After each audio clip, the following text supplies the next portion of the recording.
Every boarding school has its own set of strange rules. But at Blackwood Academy, one rule was absolute. Never, under any circumstances, open room 13.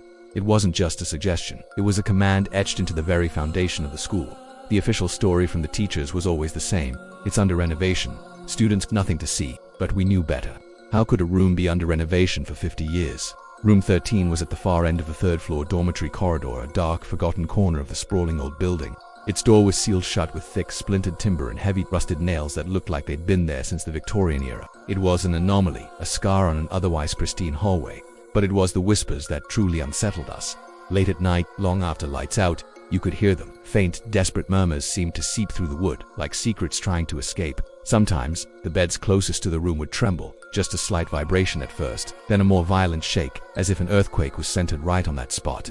The hallway lights would flicker erratically, casting, dancing, distorted shadows that played tricks on your eyes. Most of us were content to speculate, to share ghost stories in hushed tones.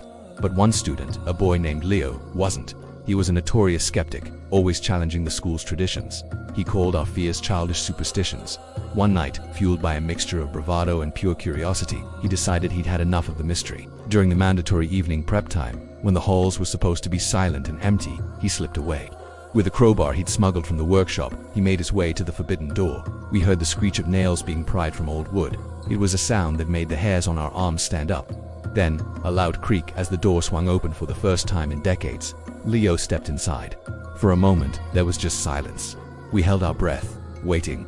He later told his roommate that the room was surprisingly ordinary, just cold, empty, and thick with the smell of dust and decay. It was a total letdown. But just as he turned to leave, the heavy door slammed shut with a deafening bang that echoed through the entire school. The force of it shook the floor beneath our feet. Panic erupted. We ran to the door, pounding on it, screaming Leo's name. But there was no response. Just an unnerving, heavy silence from within. The teachers arrived, their faces pale with a kind of fear we'd never seen on them before. They didn't even try to open the door. The next morning, room 13 was no longer sealed with wood and nails. It was entombed in a solid wall of freshly poured gray concrete, smooth and final. There was no sign of a door at all.